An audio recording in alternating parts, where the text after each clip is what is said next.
Neptune opposing her Libra ascendant, which is her physical body.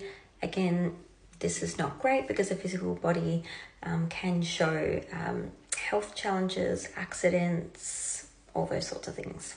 She currently has Uranus in her 8th house, getting very close to the last few degrees of that. The 8th house can deal with endings, DEATH, and sudden shocks and changes there.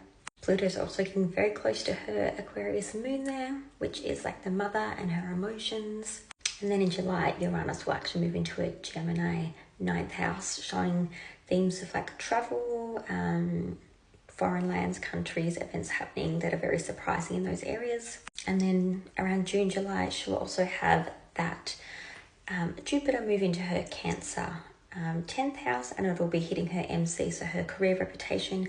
This is a very public point, so I feel like we're going to hear a lot about her maybe in the news very publicly from probably June 2025 onwards. But overall, it looks like a pretty challenging time for her health, her relationships, romantic relationships, and then there is a boost to her public image, a lot of information happening about her from June onwards, and then we also have a lot of activations in her 8th house, so definitely look at the 8th house, rebirth, DEATH, it's transformation, it's endings, it's all of those sorts of things.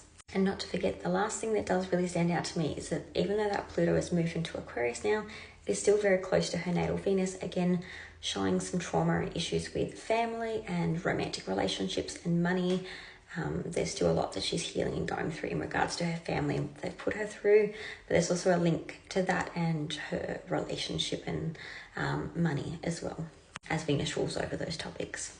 That Pisces energy and how she's got so much of a focus on the Aries Pisces in her chart, I would definitely be careful of things to do with boats, the ocean, traveling, because of the 9th house and 8th house activation. So, you know, accidents while on holiday, accidents while outside of America, anything to do with water, bathtubs, oceans, boats, anything that's kind of Neptunian or Mars where there's like accidents, I would definitely be cautious of.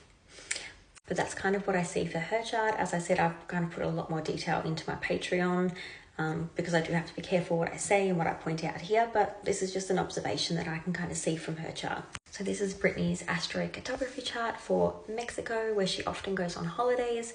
And as you can see, this makes me a little bit worried because she has that Mars ascendant and then Neptune IC. The IC is your home and family, your roots, your home. And then your ascendant is your physical body. Mars is obviously accidents, it's aggression, conflict, passion. Neptune can be linked to